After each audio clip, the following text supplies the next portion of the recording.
নমস্কার বন্ধুরা, সবাইকে জানাই শুভ সকাল। তো আমি রিঙ্কি তোমাদের সামনে ছোট্ট একটা ভ্লগ নিয়ে চলে এসেছি। তো তোমরা সবাই তো জানো যে আমি বাবার বাড়িতে ঘুরতে এসেছি। ঘুরতে বলতে মায়াপুরে গেছিলাম কালকে অনেক রাত্রে বাড়িতে এসেছি বলতে রাত 1টা বেজে গেছে বাড়িতে আসতে আসতে আমাদের। তো বাড়িতে এসেই মানে শুয়ে পড়েছি। সকালে আজকে অনেক দেরিতে করে ঘুম থেকে উঠেছি, পুরো 8টার সময় ঘুম থেকে উঠেছি। তারপর উঠে কোনো কাজকর্ম করিনি। মা তো সকালবেলা সমস্ত কাজকর্ম করেছে, আমি তারপর ঘুম থেকে উঠলাম, আমি কিছুই করিনি, শুধু একটু চা বানিয়েছি। চাটা বানিয়ে সবাইকে দিলাম। বোনের বর ওখানে বসে ওই যে চা খেলো, বোন চা খেয়েছে। আমি এখন এই যে চা সামনে নিয়ে বসে আছি। আমার ছেলে ঘুম থেকে এখনও ওঠেনি, ও এখনও ঘুমিয়ে আছে। আর তোমাদের দাদা ভাই সকালবেলায় আমার ভাই একটু বাজারের দিকে নিয়ে গেছে। ও তো আসলে পরে কোথাও বেরাতে পারে না, তো বাইকে করে একটু বাজারের দিকে গেছে। সকাল সকাল আজকে হলো লিকার চা, আজকে আর দুধ চা নেই। তো টোস্ট বিস্কুট দিয়ে চা খাচ্ছি, আজকে আর মুড়ি খাচ্ছি না, আজকে বিস্কুটটা দিয়ে চা খাচ্ছি। বাবার বাড়ি আসলে তো মুড়ি দিয়ে চা খাওয়া হয়। দেখাই বলতে এই যে আমার মাসি, আমার নিজের মাসি এটা। তো মাসি গোপালকে স্নান করাচ্ছে আজকে রোদ্দুরে বসে। এই আমাদের ছোট্ট গোপাল। মাসি কি করছে গোপালকে নিয়ে, দেখো অবস্থা কি সুন্দর দেখাচ্ছে। দেখো গোপালটাকে স্নান হয়ে গেছে। হ্যাঁ, বাহ, ভালো সুন্দর একটা জামা পরাচ্ছে। রূপোর মালা নাকি? এই যে কে করে দিল রূপোর মালা? আমি। তাই? মাসি দেখো রূপোর মালাও করে দিয়েছে একটা গোপালকে। রূপোর পায়ের নুপুর বানিয়ে দিয়েছে, যে রূপোর চুড়ি বানিয়ে দিয়েছে রূপোর। রূপোর বাসি আছে, রূপোর বাসিও আছে। বাহ, রূপোর বাসি, রূপোর চুড়ি, রূপোর মালা, রূপোর পায়ের তোড়া, রূপোর হাতের টা সব আছে। রূপোর জিনিস সব করে দিয়েছে মাসি। আপাতত সব রূপোর দিলাম, পরে তারপর দেখবো। বাইরে যদি দিতে পারে আবার সমাপ্ত করে দেবো, কানের করে দিতে হবে। নুপুর কই দেই, কেমন নুপুর? ওই যে পায়ের নুপুর, এই যে মারছে না, ওই যে পায়ের নুপুর, হাতের চুড়ি।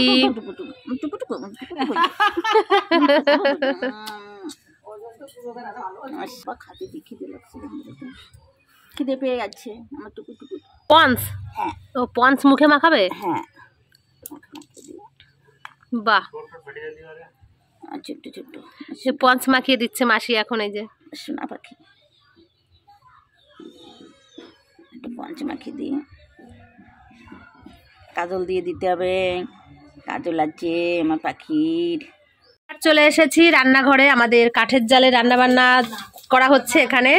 তো এখানে ভাত বসানো হয়েছে, এখানে ডিম রান্না করা হচ্ছে, যে ডিম সিদ্ধ বসেছে। আমাদের বাড়িতে অনেক লোক, তো সবার জন্য ডিম রান্না করা হবে এখন। আর ভাই গেছে মাছ আনতে, মাছটা হবে দুপুরবেলার জন্য। এখন এই ডিমটাই হবে শুধু, আর বেগুন ভাজা হবে, গাছের বেগুন আমাদের। আমি দেখো আজকে ছোট্ট একটা পুচকুকে কোলে নিয়েছি। এটা হলো আমার ভাইয়ের মেয়ে। ভাইয়ের মেয়ে বলতে আমার জ্যাঠার ছেলের মেয়ে, পুচকু সোনা। তো আজকে আমি ফার্স্ট দেখছি একে, এর বয়স 2-3 মাস হলো। তো আমি আজকেই ফার্স্ট ওকে কোলে নিয়েছি, তাই তো সোনা? তা সোনা মা, আমার একটা সোনা মা। তাকাচ্ছে কিভাবে? তুমি কথা বলবে, তুমি সবার সঙ্গে কথা বলবে। আমার দেখো কত বন্ধুরা আছে, সবাই তোমাকে দেখছে, কথা বলবে তুমি? সবাইকে বলে দাও হাই, তোমরা সবাই কেমন আছো বলে দাও, তোমরা সবাই কেমন আছো। সোনা মা, এটা একটা সোনা মা।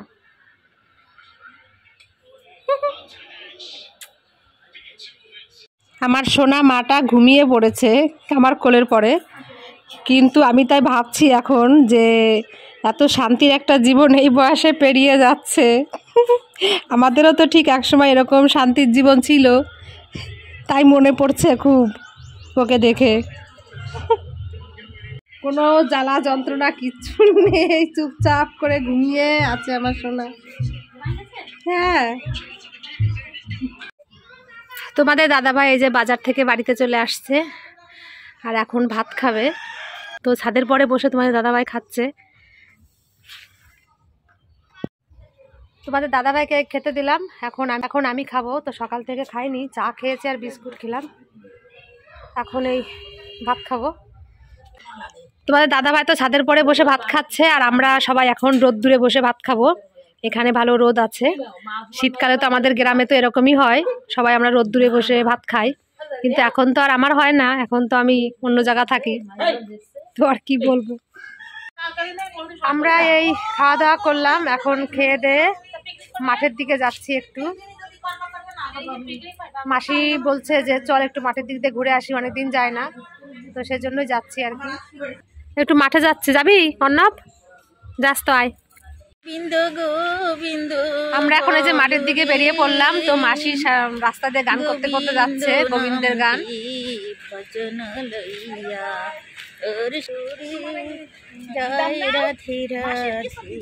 হ্যাঁ, দিদা তো আসবে, দিদাকে মাসি একটু গান গাচ্ছে, গানটা শোনাই তারপর।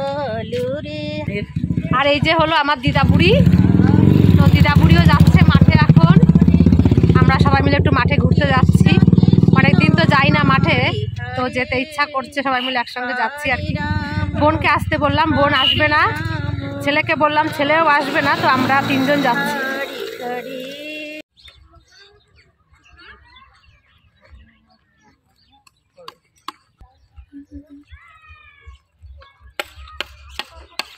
কি দারুণ দেখাচ্ছে আমাদের এই মাঠটা, দেখো পাকা রাস্তা, তারপর দু সাইড দিয়ে মাঠ, অপূর্ব দেখাচ্ছে কিন্তু, যা বলো। এরকম জায়গা ছেড়ে কোথায় যে থাকি, খুব কষ্ট হয় মাঝে মাঝে, কিন্তু কি করব, এখন নসিবে এখানেই আছে থাকার, কি করব, কিছু করার নেই। তো দিদা আর মাসি সামনের দিকে ওই যে চলে গেছে, আর আমি আস্তে আস্তে যাচ্ছি, কারণ আমি সব কিছু ভালোভাবে দেখছি, ভিডিও করছি। দেখো মাঠে কত ছাগল নেড়ে দিয়েছে সবাই, অনেকটা ছাগল আছে এখানে। যে আমাদের এই সাইডে জমি আছে, তারপর এই সাইডেও জমি আছে, আমাদের দু সাইডেই জমি আছে, রাস্তার দুই সাইড দিয়ে জমি আছে আমাদের। দেখো মাঠে আমি এসে কি করে বেড়াচ্ছি, কটা বেলে শাক তুললাম, তো আরও তুলতে হবে, সবে এই কটা একটা জমির থেকে এই কটা পেয়েছি। এখন যাচ্ছি অন্য একটা জমিতে, সেখানে যেও শাক তুলতে হবে বাড়িতে, কারণ আমাদের বাড়িতে অনেক লোক আছে, এই কটা শাকে হবে না, তো অল্প কটা শাক পেয়েছি, আরও তুলব। আর সর্ষের ফুল ফুটেছে সেই পরিমাণে, এত সুন্দর দেখাচ্ছে না, কি বলবো তোমাদের, খুব সুন্দর দেখাচ্ছে। দেখো সর্ষের ফুলগুলো। আমরা তো মাঠ থেকে বেলে শাক তুললাম, এবার বেলে শাক তোলার পরে চলে আসছি আর একটা মাঠে। তো এখানে যে পটল গাছ দেখো, তো পটলও হয়েছে, ওই যে দেখা যাচ্ছে, ওই দেখো পটল হয়েছে। তারপর ওখানে ওই যে নিচ থেকে পালং শাক আছে, যে অনেক পালং শাক লাগিয়েছে সারি সারি দিয়ে, এই দেখো পালং শাক, অনেকটা জায়গায় পালং শাক লাগানো আছে। তো আমাদের এখানে সবজি সত্যি কিনে খেতে হয় না, মানে কি বলবো, মানে মাঠে সব কিছুই পাওয়া যায়, খুব কম মানুষই সবজি কেনে। আর আমার মা তো অনেক সবজি লাগিয়েছে বাড়িতেই, এই যে বেগুন গাছ আছে এখানে, দেখো বেগুন গাছও লাগিয়েছে এই যে মাঠে, তারপর আখ গাছ আছে। মাঠে আসলে সত্যি মনটা মানে অন্যরকম হয়ে যায়, তখন যেন জীবনের সব কিছুই ভুলে যায় এরকম দৃশ্য দেখে। দেখো কত বেগুন গাছ, এই যে এখানে বেগুনও হয়েছে, অনেক বেগুন, এই দেখো বেগুনের কি দাম। আর এখানে এই যে বেগুন ঝুলে ঝুলে আছে, এই দেখো এই যে বেগুন, কত বেগুন, প্রত্যেকটা গাছে বেগুন আছে, প্রত্যেকটা গাছে। এই যে এখানেও দেখো কত বড় বড় বেগুন আছে, এই যে এমন কোনো গাছে বেগুন নেই। দেখো এই যে এই গাছটাও তো ছোট একটা গাছ, তবুও কত বেগুন হয়েছে। এই যে গ্রামের দিকে মানুষের কোনো দিন অভাব কষ্ট বলতে সত্যি কিছু হয় না, কারণ এখানে একটু কষ্ট করলে, মানে মাঠেই যা কষ্ট করতে হয় এই সবজি লাগানো, এতেও খাটনি তো প্রচুর হয়, এটাই যা। আর এই যে সর্ষে গাছ দেখছো, আমার মাও সর্ষে গাছ লাগিয়েছে, তো আমাদের সারা বছর তেল কিনতে হয় না, এই সর্ষে মানে সর্ষে হয়, তারপর ঘানির থেকে সর্ষে ভাঙিয়ে তেল তৈরি করে। তো মা আমাকেও অনেক তেল দেয়, আমি তো ওই কারণেই বেঁচে আছি, বাবা মার জন্যই, যতদূর পারে বাবা মা আমাকে সাহায্য করে, না হলে আমি মরে কবেই ভূত হয়ে যেতাম। আর এখানে যে রজনীগন্ধা দেখো কি সুন্দর হচ্ছে, এই মাঠ ঘুরে আমরা এখন বাড়িতে আসলাম। তো আমার মাও লাগিয়েছে, দেখো মাঠে তো দেখালাম তোমাদের কত কিছু, আর মা এখানেও লাগিয়েছে। এই যে মূলো গাছ হয়েছে, এখানে অনেক মূলো গাছ লাগিয়েছে, এই যে বেগুন গাছ আছে এখানে। তো আমার মা তো এই করে, সব সবজি বাড়িতে লাগায়। এখানে এই যে কত বেগুন গাছ লাগিয়েছে।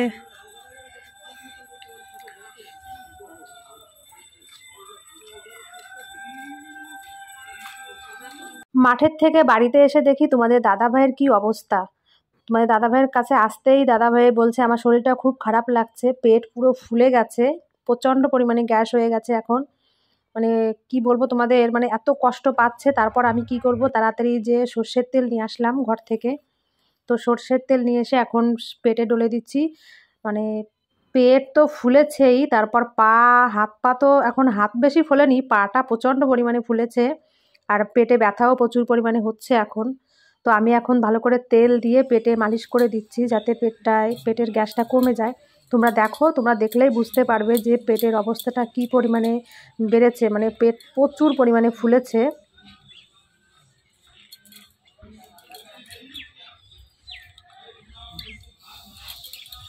মাথায় নেবা তেল একটু দেবো,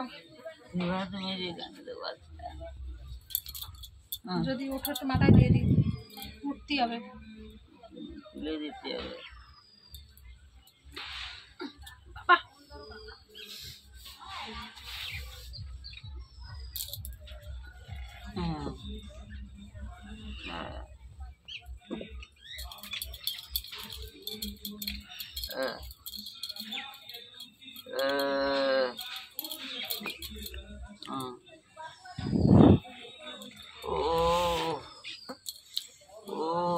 এটা যে কি কষ্ট হচ্ছে।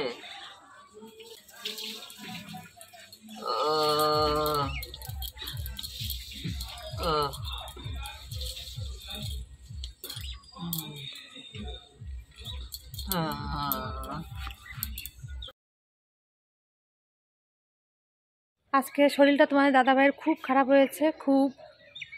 তো এই যে হাতে পায়ে সব তেল মেখে দিলাম, তারপর স্নানটা করিয়ে দিলাম, করিয়ে এখন ওখানে বসে আছে। এখন খেতেও পারবে না মনে হয়, মার তো রান্না করছে দুপুরবেলার জন্য, কিন্তু মনে হয় না এখন খেতে পারবে। আর ভাত তো খাই না, দুপুরবেলাও খায় না, রাত্রেবেলাও খায় না, সকালবেলা একটু ভাত খাই এই আর কি। তো তোমার দাদা ভাইয়ের অবস্থাটা বর্তমানে দিন দিন অনেক অনেক খারাপ হয়ে যাচ্ছে। এইমাত্র আমি বহুবার করে বললাম যে চলো না পিজিতে একটু নিয়ে যাই, ওখানে ভর্তি করিয়ে দিই, কিন্তু কিছুতেই শুনছে না আমার কথা। আমি এখন কোন দিকে যাব, শুধু বলছে যে ভগবান এখন তাড়াতাড়ি আমাকে নিতে পারলে হয়। তোমরা বলো আমি এখন কি করব, কোনো পথ আমি এখন আর খুঁজে পাচ্ছি না যে আমি এখন কি করব। এদিকে এমনই একটা সমস্যা, ও বলছে যে পিজিতে ভর্তি থাকলে তো ওখানে ছেলেদের সবসময় থাকতে বলে। তো আমার সেরকম লোকও নেই যে ওখানে যে থাকবে, আমি আর কতক্ষণ থাকবো, আমাকে তো ঢুকতেও দেবে না ওখানে। সারাদিন আমি ওখানে থাকতে পারবো, কিন্তু রাত্রিবেলা তো আমাকে ওখানে একদমই থাকতে দেবে না। এদিকে আমার ভাসুরও তো তার সংসার আছে, সে বা কতদিন ধরে আমাদের পিছনে এরকম দৌড়াবে। আমারও আর কাউকে এখন জ্বালাতে সত্যি ইচ্ছা করে না, মনের যন্ত্রণায় যে দেহের যন্ত্রণায় যত বছর ধরে সবাইকে বিরক্ত করছি, তো আর ভালো লাগছে না কাউকে এখন আর বলতে, কিছু ইচ্ছাও করে না। জানি না, মাথা এখন কোনো কাজ করছে না। ভাবছি তো আজকে বাড়িতে চলে যাব, সেই ইচ্ছা আছে, কিন্তু তোমাদের দাদাভাইকে বললাম আমি আর এখানে থাকবো না, আমি আজকেই বাড়িতে যাব। কারণ আমাদের বাড়ি থেকে, মানে আমাদের বাবার বাড়ির থেকে আমাদের শ্বশুর বাড়ি অনেকটা দূরে। এবার আমি যদি তাড়াতাড়ি ঠিক মতন ওকে না নিয়ে যেতে পারি, তো আমি ভীষণ বিপদে পড়ে যাব। তো বারবার করে বলছি তো আজকে বাড়ি যাওয়ার জন্য, দেখি কি করে। যদি যেতে পারি তো আজকে বিকালেই চলে যাব বাড়িতে, থাকবো না আমি। আমি এসেও এখন সত্যি বিপদে পড়ে গেছি, কি বলবো তোমাদের।